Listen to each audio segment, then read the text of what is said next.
हम तुम्हें एक प्राचीन इतिहास सुनाते हैं। पूर्व काल में तुंगभद्रा नदी के तट पर एक अनुपम नगर बसा हुआ था। उसमें सभी वर्णों के लोग अपने अपने धर्माचरण करते, सत्य में तत्पर रहते थे। उस नगर में समस्त वेदों का ज्ञाता, श्रौत स्मार्त कर्मों में निपुण एक ब्राह्मण रहते थे जिनका नाम था आत्मदेव। तेज तो ऐसा था मानो दूसरे सूर्य भगवान ही हो। ब्राह्मण तेजस्वी, वैदज्ञ, सत्कर्म अनुष्ठान करने वाला, और कभी उसके दरवाजे से कोई भिक्षुक वापस नहीं लौटा। इतना उदार हृदय वाला, देगा ही कुछ न कुछ। पर पूर्व प्रारब्ध के अनुसार उनकी जो पत्नी थी उनका नाम था धुंधुली। पति का नाम आत्मदेव और पत्नी का नाम धुंधुली था। सुंदरी थी, कुलीन थी, पर लड़ाकू स्वभाव था, अपनी बात पे अड़ जाना। अब वो बड़े ज्ञानी थे, वैदज्ञ, वेद के ज्ञाता, इसलिए वो शांत रहते थे। लड़ाई घर में नहीं होती, वो लड़ने वाली ही बात करती थी, पर वो शांत रहते थे। जब घर में नहीं होती तो पड़ोसी से जाके भिड़ना, जरा जरा से कारण में। क्रूर स्वभाव, बकवादी स्वभाव, गृह कार्य में निपुण लेकिन कंजूस और झगड़ालू प्रारब्ध है। भोग विलास की कमी नहीं थी, खूब संपत्ति थी, घर बढ़िया सुंदर, परंतु सुख नहीं था। क्योंकि जब आत्मदेव घर में आते तो बस उपद्रव, लड़ाई झगड़ा, सब बड़ा नरक समझो। जिसकी घर में अशांति हो, झगड़ा होता, बड़ा नरक है। चैन से नमक रोटी खाए, प्यार से जीवे तो गृहस्थी धन्य। और खूब बढ़िया सब व्यवस्थाएं हैं, पर कलह, अशांति, मन नहीं मिल रहा एक दूसरे, ये बहुत धीरे धीरे अवस्था डल गई। कोई संतान ही नहीं हुई। बड़े बड़े पुण्य कर्म किए, खूब दान पुण्य किया, लेकिन संतान नहीं हुई। अब वो ब्राह्मण बड़े चिंतातुर हुए आत्मदेव की, जिसके संतान न हो तो फिर उसको पिंडदान कौन करेगा। गृहस्थी में विचार होता, कुल परंपरागत चलाने वाला तो कोई होना चाहिए। अब वो बड़े चिंतातुर हुए, हर उपाय करके हार गए थे। तो एक दिन उनके मन में आया कि एकांत जंगल में चलते हैं और अपने प्राणों को त्याग देते हैं। क्योंकि घर में जाओ तो कलह है, ना कोई संतान है। अब क्या, सब कुछ करके देख लिया, बुढ़ापा आ रहा है, पुत्र तो हुआ नहीं, तो कम से कम पुत्र होता तो कुल परंपरा चलाने। अब क्या, वो ऐसी भावना में थे कि जीवन व्यर्थ है, जंगल को चल दिए। उधर एक सरोवर में प्यास बुझाने के लिए एक महान संत आ रहे थे। जब कोई धर्मात्मा पुरुष दुखी होता है तो भगवान अव्यक्त रूप से संतों से मिला देते हैं। वो सन्यासी महात्मा थे। ब्राह्मण देखा कि वो जब जल पी चुके तो जाके साष्टांग दंडवत किया, शास्त्रों का ज्ञान था, हाथ जोड़कर खड़े हो गए।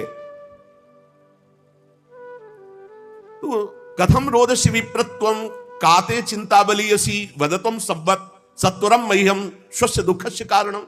ये लंबी लंबी सांसें खींच रहे हो, उदास खड़े हो, दुखी दिखाई दे रहे हो। देखने से तो लगता है कि तुम ब्राह्मण हो, क्योंकि तेजस्वी हो। क्या चिंता है तुम्हारी जो तुम जल्दी जल्दी श्वासें खींच रहे हो लंबी, और दुख प्रकट कर रहे हो। ब्राह्मण ने कहा, महाराज आखिरी उपाय आप हैं। वैसे तो मैं बताऊं, अपने जीवन से निराश हो चुका हूं। आपको देखा तो आशा बन गई। पूर्व जन्म का कौन सा प्रारब्ध मुझे पता नहीं, पर संतान योग नहीं। अब मेरे पितर गरम गरम आंसू चिंता जनित छोड़ रहे हैं, क्योंकि पिंडदान करने वाला हमारे कुल में कोई नहीं रहा, संतानें नहीं उत्पन्न हुई। बहुत दुखी हो गया हूं। सही बताऊं, मैं आम प्राण त्यागने आया हूं जंगल में। मेरा मन मुझे धिक्कारता है कि तुम्हारा सब कुछ बेकार जब संतान नहीं। और यहां तक कि मैं जिस गाय को पालता हूं वो भी बछड़ा नहीं देती, वो भी बांझ हो जाती है। यहां तक कि जो पेड़ लगाता हूं उसमें भी फूल फल नहीं आते। कितना मैं दुर्भागी हूं, बड़ा भागा हूं। अब मैं अपने प्राण त्यागने आया हूं। फूट फूट कर रोने लगे। संत का हृदय बड़ा करुणामय होता है। संत चाहे तो नवीन प्रारब्ध तत्काल रख सकते हैं, क्योंकि भगवान के भजन में अपार सामर्थ्य है। उन्होंने अपनी दिव्य दृष्टि से देखा होगा, आत्मदेव ब्राह्मण, पुत्र का मोह तो छोड़ दो, आप विवेक का आश्रय लो, भजन करो। मैं तुम्हारी रेखा को देख रहा हूं, एक जन्म नहीं 7 जन्म तक कोई संतान है ही नहीं। देखो, संतान के पीछे मत पड़ो, राजा सगर, महाराज अंग, बड़े बड़े संतान में बहुत दुख भोगे हैं। अब तुम भजन करो, जंगल में निकल आए, भजन करो, संतान की आशा छोड़ो। ब्राह्मण ने कहा कि मुझे उपदेश नहीं, ये उपदेश नहीं, सब पढ़ा हूं, मुझे पुत्र चाहिए, पुत्र देव, नहीं मैं आपके सामने अभी प्राण त्यागता हूं, मुझे पुत्र चाहिए। ब्राह्मण का ऐसा आग्रह देख करके सन्यासी जी ने कहा कि देखो, विधाता के लेख को कोई मिटा नहीं सकता, चित्रकेतु का चरित्र पढ़ के देख लेना। दैव जिसके उद्योग को कुचल देता है वो सफल नहीं होता, तुम्हें पुत्र सुख नहीं है। उन्होंने कहा फिर हम कह रहे हैं बस अब पुत्र का आशीर्वाद दे ही दो, नहीं तो प्राण त्याग देंगे आपके सामने। सन्यासी जी ने देखा है तुम मानने ही वाले नहीं, तो उन्होंने योग बल से एक फल प्रकट किया, तपोबल से, और कहा लो, योग तो नहीं तुम्हारे पुत्र का, पर मैं ये फल देता हूं, अपनी पत्नी को खिला देना, इससे बड़ा ज्ञानी महात्मा पुत्र पैदा होगा। तुम्हारी स्त्री 1 साल तक सत्य, शौच, दया, दान, ब्रह्मचर्य का पालन करे, 1 टाइम अन्न खाए, तो और ये फल पाने के बाद 1 वर्ष के बाद ऐसा महापुरुष प्रकट होगा जो तुम्हारा कल्याण भी कर देगा, तुम्हारे पितरों का भी उद्धार कर देगा। वो योगी राज सन्यासी फल दिए। अब तो आत्मदेव बड़े प्रसन्न हुए क्योंकि कामना पूर्ण हो गई। फल लेकर आए, धुंधुली उनकी पत्नी थी जो लड़ाकू स्वभाव की, बड़ा क्रूर स्वभाव, दुष्ट स्वभाव, वैसे ही क्रूर स्वभाव था। आके कहा हो भाग्य, एक सन्यासी मिले, वो फल दिए, और उन्होंने नियम बताया है कि 1 साल तक सत्य बोलोगी, पवित्र रहोगी, दूसरों को दान करोगी, एक समय तुम अन्न खाओगी, और बहुत शुद्ध स्वभाव वाला महात्मा बालक पैदा होगा, ये फल खा लो। तो उन्होंने कहा कि फल तुरंत थोड़ी खाया जाता, नहा धो के बड़े पवित्रता से खाया जाता, लाओ और जाओ, आप निश्चिंत रहो। बोलने अगर हमारे सामने पाल, तुम्हें विश्वास नहीं, वो डरते भी थे, घर के बाहर हो गए। अब वो कुटिल स्वभाव की थी, क्रूर स्वभाव की। उन्होंने अपनी बहन को बुलाया और रो रो के कहने लगी कि बहन मुझे बड़ी चिंता हो गई, समस्या आ गई। क्या? बोले पंडित जी जो ये फल लाए हैं, फल से गर्भ रह जाएगा। पहले तो नियम बता गए हैं कि 1 साल तक झूठ नहीं बोलना, पवित्र रहना है, और दूसरों को दान देना, एक समय अन्न खाना है। अब हम तो बड़ी भयभीत हैं कि जब पेट में गर्भ बढ़ेगा तो भोजन कम हो जाएगा, पेट बढ़ेगा तो भोजन कम हो जाएगा। ये तो मैंने कर नहीं सकती क्योंकि 3 बार तो हमको अच्छा भोजन चाहिए, पंडित जी का 1 बार खाना, ये तो हो नहीं सकता। अच्छा, गर्भ बढ़ा, पेट बढ़ा, खाया पिया जाएगा नहीं, बहुत परेशानी उसमें लगेगी, और कहीं दैववश से अगर डाकू आ गए तो भाग भी नहीं पाऊंगी। चलो डाकू ना आए, कहीं आग लग गई घर में, तब तो हम जल के मरी जाएंगे क्योंकि गर्भ पेट में, ये तो हमसे नहीं। और फिर गर्भ निकलते समय सुना बहुत कष्ट होता है, ये सब हमसे नहीं होने वाला। देखो एक क्रूर स्वभाव की नकारात्मक सोच। और कहीं प्रसव काल में गर्भ टेढ़ा हो गया तो हम तो मरी जाएंगे, ये तो हमसे नहीं होगा। और अगर गर्भ हमारा बड़ा होने लगा और घर में ननद आ गई तो सब माल मता समेटती रहेगी, हम तो कुछ लड़ ही नहीं पाएंगे क्योंकि लड़ने लायक नहीं रहेंगी। ये सब विचार करके उसका, ये सब हमसे नहीं होने वाला। तो उनकी बहन ने कहा सोच क्यों करती हो? ठीक इसी समय हमें अनुभव हुआ है 2-4 दिन में, इसी महीने में, कि हमारे पेट में है, तुम हमारे पति को धन दे देना और गर्भवती का नाटक करो, और जब हमारे बच्चा होगा हम तुम्हारे यहाँ पहुंचा देंगे, और हम अपने यहाँ शोरगुल कर देंगे कि बच्चा मर गया, कौन देखने आता है, और पति को पैसा दे देना। हाँ, ये तो बढ़िया बात रही, बढ़िया विधान बन गया, जैसे को तैसे मिले तो बढ़िया विधान बन गया। तू गर्भवती का नाटक कर आज से कि फल पा लिया और मैं गर्भवती हो गई, मैं अपने बालक को मरा घोषित कर दूंगी, और ये जो फल लाए हैं इसकी परीक्षा के लिए जो गऊ है उसको पवा दो। जैसा उनकी बहन ने कहा था वैसे ही धुंधुली ने सब कर दिया। देख लो, कहा था स्वामी जी ने तुम्हारे 7 जन्म बालक नहीं, तो देखो बुद्धि कैसी खराब हुई, गाय को पवा। अब जब उसकी बहन के पुत्र हुआ तब तक वो कपड़ा वपड़ा पेट में लगा के नाटक करती रही होगी कि हमारे गर्भ है। फिर एकदम घोषणा कर दी जब वो पुत्र रातों रात पहुंच गया, ये हमारे संतान हो गई। उसके पिता को अच्छा धन दे दिया, वो धुंधुली को ला करके बहन का बेटा दे। आत्मदेव तो बहुत आनंद हो गए, जान ही न जाए नारी गति भाई, उनको क्या पता कि घर में क्या रहस्य हुआ। वो तो बहुत सुखी हो गए कि संत भगवान के द्वारा दिए हुए फल से हमारे पुत्र हो गया। बड़ा आनंद, बड़ा उत्सव मनाया। बालक के जात कर्म संस्कार कराए, खूब दान पुण्य किया, मांगलिक कृत्य किए। धुंधुली ने अपने पति से कहा कि पता नहीं क्या कारण मेरे वक्षा स्थल में दूध तो है नहीं, और अभी नया बालक है, बिना मां के दूध के जीवित नहीं रहेगा, तो हमारी बहन के बालक हुआ था पधार गया है, उसको बुला ले क्या? अरे उन्होंने कहा बिल्कुल बुलाओ, हम और पैसे देंगे, स्वागत करेंगे, हमारा बच्चा पुष्ट होना चाहिए। बहुत बुद्धि लगाते हैं क्रूर स्वभाव के लोग, कैसा एकदम फिट कर लिया विधान। अब उसको बुला लिया बालक का पालन पोषण करने के लिए पैसे के, और वो असली मां तो वही है ही है। पुत्र की रक्षा के लिए जो जो कहा आत्मदेव ने वो सब स्वीकार कर लिया। 3 महीने इस बालक के व्यतीत होने के बाद, उन्होंने कहा था 1 साल बाद होगा, 3 महीने व्यतीत होने के बाद गौ के बच्चा हुआ मनुष्याकार, केवल कान गौ के, पूरा मनुष्याकार, सर्वांग सुंदर, दिव्य तेजो में स्वर्ण की सी कांति। क्योंकि वो योगी के तप का, ब्राह्मण देवता नाच पड़े कि भगवान जब दिए तो कितना आनंद, घर में भी बच्चा और गौ के भी बच्चा ही हुआ। खूब संस्कार करके मंगल दान, बड़े प्रसन्न है। सब लोग कहते हैं आत्मदेव का देखो कैसा भाग्य बदला कि घर में भी पुत्र हुआ, गौ के भी पुत्र हुआ, बछड़ा नहीं, केवल कान भर। कैसे आश्चर्य की बात, दिव्य बालक उत्पन्न हुआ। पर इस गुप्त रहस्य का किसी को पता नहीं। आत्मदेव ने देखा कि बालक पूरा मनुष्याकार, केवल कान, गाय के तो नाम रखा गोकर्ण। और धुंधुली ने किसी शास्त्रीय पद्धति से नहीं, अपनी पद्धति से, हमारा नाम धुंधुली तो हमारे लड़के का नाम होगा धुंधकारी, उसका नाम रखा धुंधकारी। कुछ काल व्यतीत हुआ, दोनों जवान होने लगे। गोकर्ण में पूर्ण वैदिक सिद्धांत, धर्म पूर्वक, बड़े ज्ञानी महात्मा, और धुंधकारी पूर्ण दुष्ट। शौचाचार का तो नाम भी नहीं था पवित्रता का धुंधकारी में। खान पान पशुओं वाला, क्रोध नाक में चढ़ा, गंदी वस्तुओं से प्यार करने वाला, बहुत ही गंदा स्वभाव।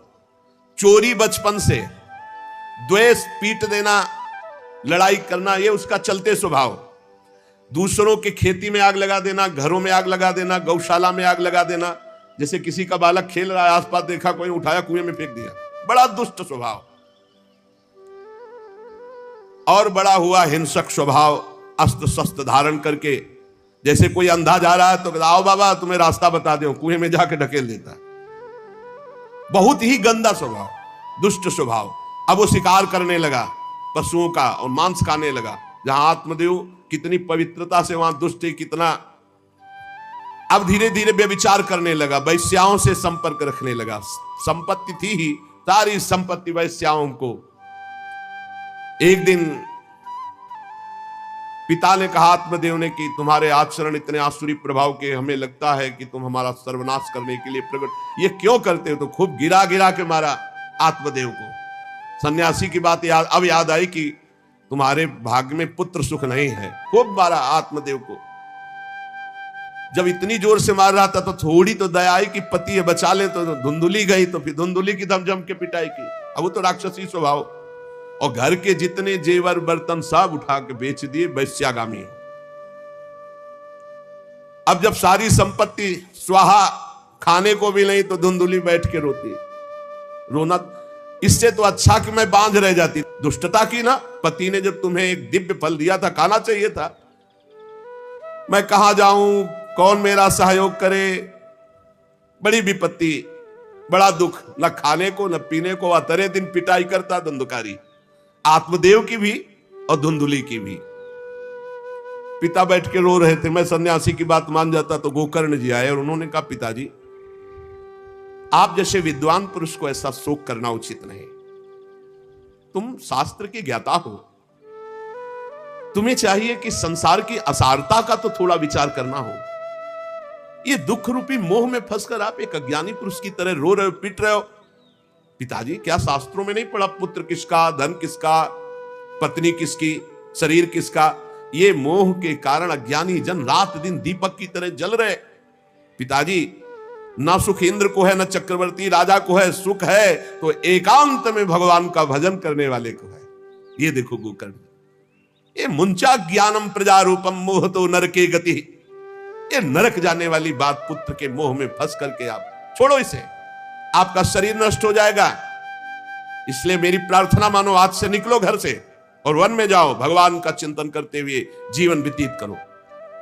गोकर्ण जी के वचन सुनकर आत्मदेव वन में जाने के लिए तैयार हो गए। उनका बेटा, आज तक तो कभी वन में तपस्या भजन किया नहीं, बड़ा शरीर से राग है, क्या करूं, कैसे भगवत प्राप्ति करूं? तो देहे स्थिमान सिरुधिरे भिमतिम त्यजत्वम जाया सुतादिषु सदा ममताम विमुंच पश्यानिशं जगदिदं क्षणभंग निष्ठम वैराग्य राग रसिको भव भक्ति निष्ठा धर्मं भजस्व सततम त्यज लोक धर्मान सेवस्व साधु पुरुषान जहि काम तृष्णाम अन्यस्य दोष गुण चिंतन मासु मुक्त्वा सेवा कथा रसमहो नितराम पिबत्वम। संत समागम कभी व्यर्थ नहीं होता। देखो, संत समागम का फल है गोकर्ण जी। गोकर्ण जी ने कहा, पिताजी, जिस शरीर को आप मैं मान रहे हो, आप मैं नहीं हो। ये शरीर हड्डी मांस रुधिर का पिंड है, इसे आप मैं मानना छोड़ दें। आपकी स्त्री, आपका पुत्र, ये कभी आप मत माने, ये आपके नहीं थे, न पहले और न बाद में, बीच में भास रहे कि आपके हैं। ये संसार रात दिन नाश को प्राप्त हो रहा है, क्षणभंगुर है। किसी भी कोई वस्तु में ममता मत करो, यहां कुछ स्थायी नहीं है, सब नष्ट होने वाला है। बस एकमात्र वैराग्य रस के रसिक होकर भगवान की भक्ति में लग जाओ। कैसे भक्ति करें? धर्मम भजस्व सततम, सदैव धर्म का भजन करो। कौन सा धर्म? बोले त्यज लोक धर्मान, लोक धर्म का त्याग करके भागवत धर्म का आश्रय लो। भागवत धर्म का आश्रय कैसे प्राप्त होगा? बोले सेवस्व साधु पुरुषान, सदैव संत पुरुषों का संग करो, उनकी सेवा करो। उनके संग से, उनके वचनों से, उनकी कृपा से तुम्हारे हृदय में भागवत धर्म का परिचय जागृत हो जाएगा, तुम महाभागवत हो जाओगे। पर संतों का सेवन करने के लिए जो सबसे बड़ा दोष है, काम और तृष्णा, ये नई संतों के पास टिकने देती। इसलिए जही काम तृष्णाम, कामना और भोगे हुए भोगों को, जो भोगने की इच्छा, तृष्णा, इनका त्याग करके संत संग करो। और जब संत संग होने लगे तो सावधान हो जाओ। अन्यस्य दोष गुण चिंतन मासु मुक्त्वा, दूसरे के गुण दोषों का चिंतन न करके श्री भगवान का चिंतन करे, भगवान की सेवा करे, भगवान की कथा लीला सुने, तो उसको नित्य भगवत धाम की प्राप्ति हो जाती है। हे पिताजी, शरीर से मैंपन छोड़ दीजिए और शरीर संबंधियों से मेरापन छोड़ दीजिए और भागवत धर्म का आश्रय लेकर संत समागम कीजिए। सदैव संतों की सेवा, भगवत सेवा, नाम जप, लीला कथा, श्रवण गायन, इसी से भगवत प्राप्ति हो जाएगी। बस उसी समय गोकर्ण को मन से प्रणाम करके कि भगवान गुरु रूप से इसी रूप में आकर मुझे उपदेश दे रहे हैं, उसी समय आत्मदेव जी ने तो घर छोड़ दिया और वन की यात्रा की। 60 वर्ष की आयु हो चुकी थी, पर ज्ञान था शास्त्रों का। बड़ी निष्ठा से अपनी बुद्धि को समेटा संसार से और रात दिन भगवान के चिंतन में लगा दिया।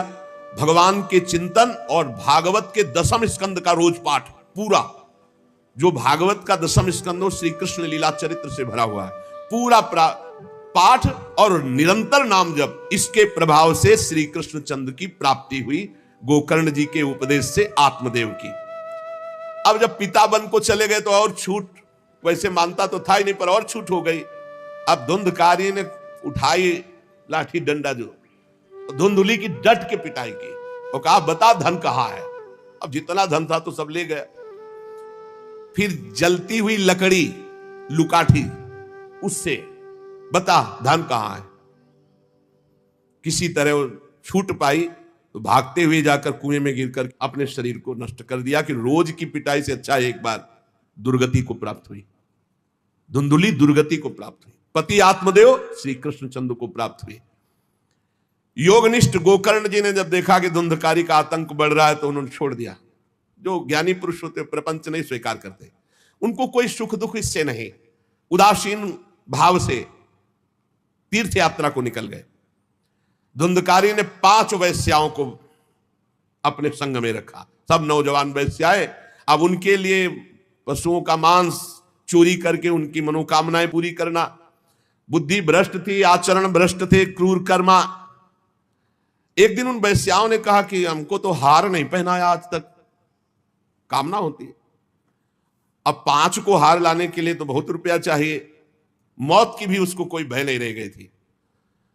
वो जिसको देखता काट करके जो मिलता धन एकत्रित करके 5 के लिए सुंदर आभूषण हार। अब हिंसा में उतरा जो, तो उसके लिए क्या। स्त्रियों ने सोचा कि नित्य नवीन चोरी करता है, आज हमने हार के लिए कहा तो 5 के लिए व्यवस्था कर दिया। पकड़ा जाएगा, जब ये पकड़ा जाएगा तो राजा इसे फांसी देंगे, तो हमको भी 5 को फांसी मिलेगी। मरना तो है ही है ना इसे।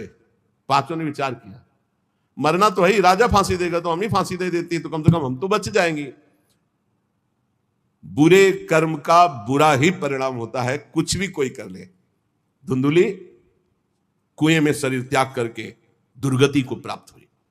ये जब जिन वैश्याओं के लिए प्राणों की बाजी लगा करके सब कुछ ला रहा, जानते उनका प्लान क्या बना कि ये चोरी करता है, पकड़ा जाएगा, फांसी की सजा होगी, मारा ही जाएगा, और जब ये पकड़ा जाएगा तो हम भी पकड़ी जाएंगी, तो फांसी की सजा इसको होगी, तो वही हम दे देती हैं, तो हम तो बच जाएंगी और सारा धन लेके रात्रि में निकल लेंगी।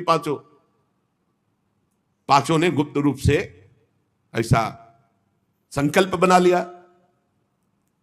धुंधकारी सो रहा था, 5 गए। अब 5 हैं, हाथ पैर 4 ही तो है, पैर 2 और 2 हाथ, 4 उसमें लग गई, और एक जो है रस्सी से पूरा 4पाई पे बांध दिया।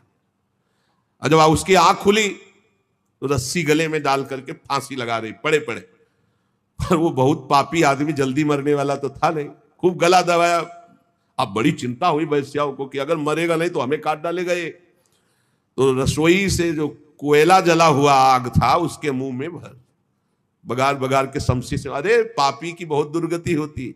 दहकते हुए अंगारे उसके मुंह में और खूब कस के गला दबा, छटपटा कर पीट पीट के मार डाला धुंधकारी को।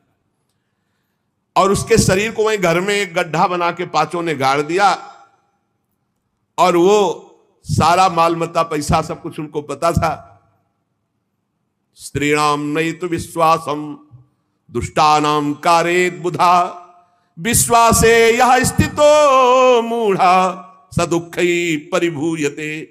शास्त्र कहता है जो व्यभिचारिणी दुष्ट स्वभाव वाली, जो केवल अर्थ पर दृष्टि रख करके धर्म का त्याग करने वाली है, स्त्रीणाम नयितु विश्वासम दुष्टानाम कारेत बुधा, ऐसे दुष्ट आचरण, चाहे स्त्री चाहे पुरुष, ऐसे दुष्ट आचरण वाले को कभी विश्वास में नहीं, विश्वास पात्र नहीं बनाना चाहिए। और दूसरी बात करें, विश्वासे या स्थितो मूढ़ा सा दुखा परिभूयते, जो विश्वास करेगा अंत में मारा जाएगा, पर विश्वास पक्का हो जाएगा। क्यों? सुधामयम बचो, अमृतमय वचन, विश्वास हो जाएगा। सुधामयम बचो या साम कामिनाम रसवर्धनम, हृदय में काम रसवर्धन, हृदयम क्षुरधाराभाम प्रिय को नाम योषिताम। बहुत सावधान। उन दुष्ट स्त्रियों ने बहुत तरह से मार मार करके धुंधकारी, मुंह में अंगारा, गले में रस्सी, मार डंडों से मार मार के मार डाला। बहुत बुरी तरह मारा धुंधकारी को। अब जब दिन में निकलना चाह तो लोग, आज धुंधकारी नहीं देखा, बोले प्रीतम किसी कार्य से बाहर गए हैं, और असर लगाकर 5 माल मत्ता लेके भाग गए। बहुत सावधान। संघृत्य वित्तम तायाता कुलटा बहुभर्तिका धुंधकारी बभूवात महान प्रेतः कुकर्मतः। जो कई पुरुषों से सहवास करती हैं या कई स्त्रियों से जो सहवास करता है, ऐसा अपवित्र हो जाता है कि उसके छूने मात्र से पुण्य नष्ट हो जाते हैं। प्रिय तो उनके संग से ही रह रहा था, उसे वैश्या उसे ही कहते हैं। उन वैश्याओं के संग से सारे सुकृत नष्ट हो चुके थे, महान पाप का स्वरूप हो गया था, और वो सब भाग चुकी थी। तो धुंधकारी को भयंकर प्रेत योनि की प्राप्ति हुई। प्रेत योनि, भयंकर प्रेत योनि। अब वो बवंडर रूप, जो चक्रवात जैसे बवंडर देखते हो ना, वो रूप धारण करके 10 दिशाओं में भटकता। और प्रेत को स्वयं से पानी पीने के लिए कोई सुविधा नहीं। ऐसा नहीं नदी के किनारे रह रहा तो पानी पी लेगा, वो किसी को पकड़ेगा तब उसके द्वारा जो उसको पानी पिलाया जाएगा वो उसको मिलेगा। ऐसे पानी नहीं पी सकता, ना कुछ खा सकता है, ना कहीं विश्राम कर सकता है। वो बस हा दई चिल्लाता हुआ, रोता हुआ भटकता है। प्रेत योनि बड़ी भयानक होती है। जब तीर्थ यात्रा करके गोकर्ण जी लौटे तो सुना कि धुंधकारी का लापता, मार डाला गया। तब उन्होंने फिर गए और वहां पिंडदान किया धुंधकारी के लिए भी। बड़े महात्मा थे गोकर्ण, श्राद्ध किया और काफी तीर्थों में मंत्रानुष्ठान किया कि इसका कल्याण हो जाए। ये सब करके लौटे आए अपने पिता आत्मदेव के घर में। रात्रि में कोई देख ना पावे इसलिए सीधे अपने घर में गए और शयन किया। और वहीं गड़ा था धुंधकारी, प्रेत आत्मा बन के वो मड़रा रहा था। वही प्रेत आत्मा ऐसे को नहीं छूती जो भगवान का भजन करते। देखो, अब जे धुंधकारी ने देखा कि गोकर्ण आए हैं तो उसको तसल्ली हुई कि महात्मा हमारा कल्याण कर देगा। और वो प्रकट हुआ, भेड़ा बना। धुंधकारी पहले भेड़ बना बड़ा, और ऐसे गोकर्ण जी ने देखा कि दरवाजा तो बंद था, भेड़ कहां से आ सकता है। तुरंत भैंसा बन गया, तुरंत इंद्र रूप धारण कर लिया, भयावा, प्रिय, ऐसे कई रूप बदल।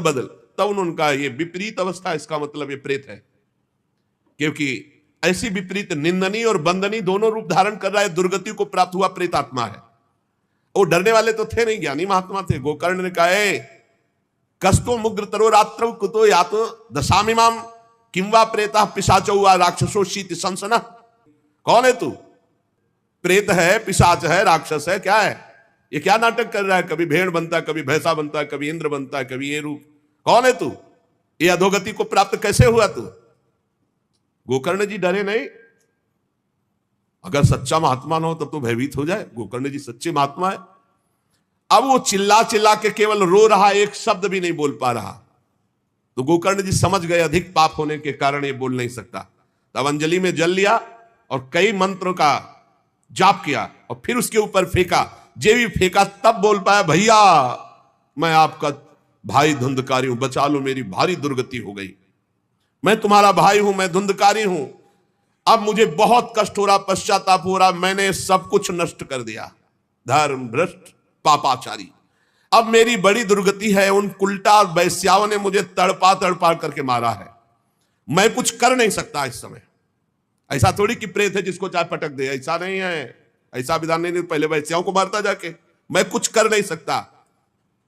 प्रेत योनि में पड़कर दुर्दशा भोग रहा हूं। अब दैवश केवल वायु से जीवित हूं, बहुत प्यासा हूं, भूखा हूं, पर नहीं खा सकता, नहीं पी सकता।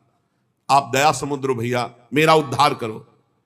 गोकर्ण ने कहा कि तुम्हारा उद्धार तो हो जाना चाहिए, तुम्हारे लिए तो मैं गया में गया, वहां श्राद्ध दिया, तीर्थों में भी अनुष्ठान किया, फिर तुम्हारा प्रेत योनि से उद्धार कैसे नहीं हुआ? तो उनका भैया एक दो बार गया श्राद्ध से मेरा कुछ नहीं होने वाला, बहुत पापी हूं, बहुत बड़े बड़े पाप किए हैं।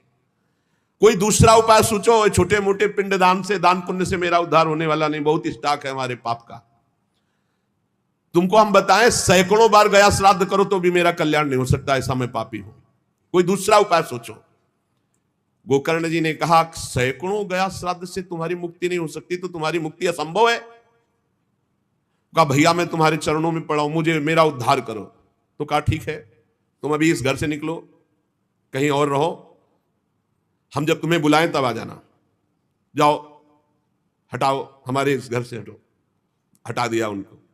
गोकर्ण जी की आज्ञा पाकर धुंधकारी बाहर भटक रहा है। रात भर विचार किया कि इसका कल्याण कैसे होगा जब सैकड़ों गया श्राद्ध से कह रहा उद्धार नहीं होगा।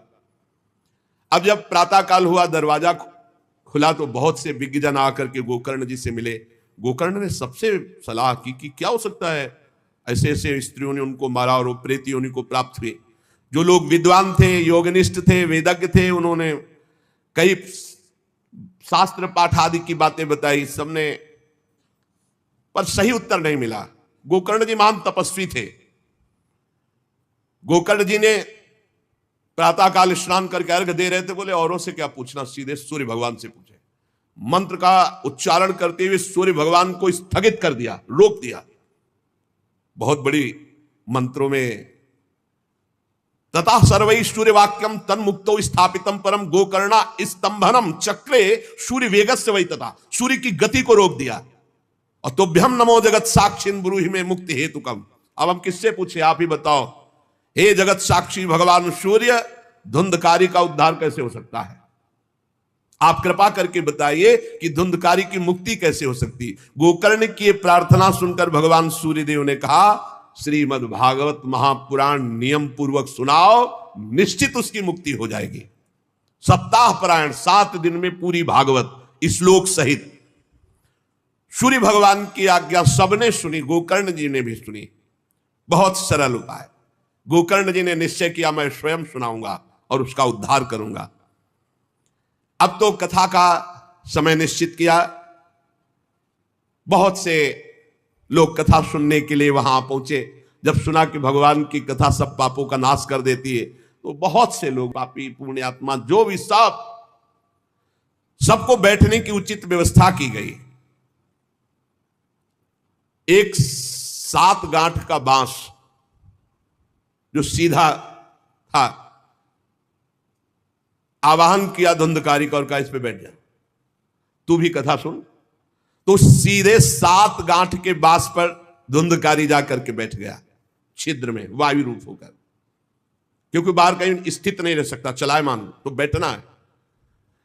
गोकर्ण जी ने एक वैष्णव को मुख्य श्रोता बनाया और प्रथम स्कंद से स्पष्ट स्वर में कथा सुनानी प्रारंभ की, श्लोक और अर्थ।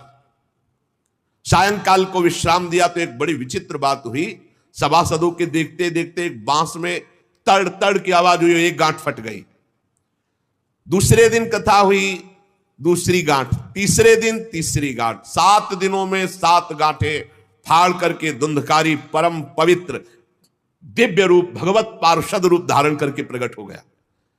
धुंधकारी का श्याम वर्ण पीतांबर धारण के, तुलसी की माला, सिर पर मनोहर मुकुट, कानों में कमनी कुंडल, सामने आकर गोकर्ण को प्रणाम किया और कहा, भाई अब मैं भगवत पार्षद बन गया, प्रेत योनि से मुक्त। 7 दिन में भयंकर पापात्मा धुंधकारी श्री भगवान की चर्चा सुनने के कारण भगवत स्वरूप हो गया। ओहो, कितना प्रेत पीड़ा मैं सह रहा था, एकमात्र श्री कृष्णचंद्र जी की लीला कथा सुनने मात्र से मैं भगवत स्वरूप हो गया हूं।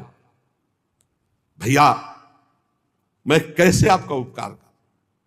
मैं निंदनीय से निंदनीय पाप कर्म करने वाला कैसा उज्जवल स्वरूप प्राप्त कर लिया।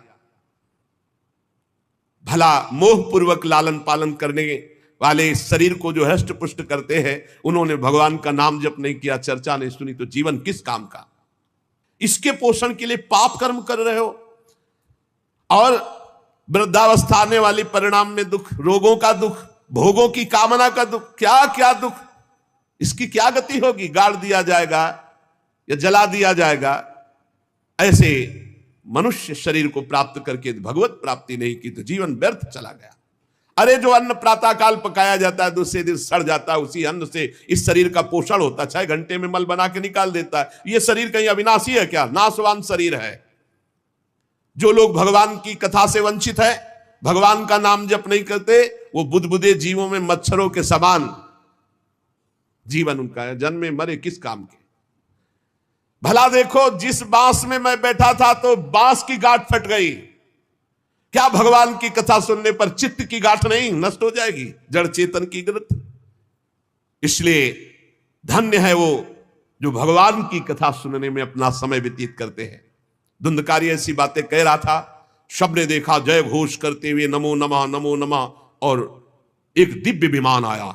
भगवान वैकुंठ नाथ के पार्षद मंडलाकार तेजों में विमान, और सबके देखते देखते कहा, धुंधकारी आओ, और वो दिव्य पार्षद रूप विमान पे चढ़ा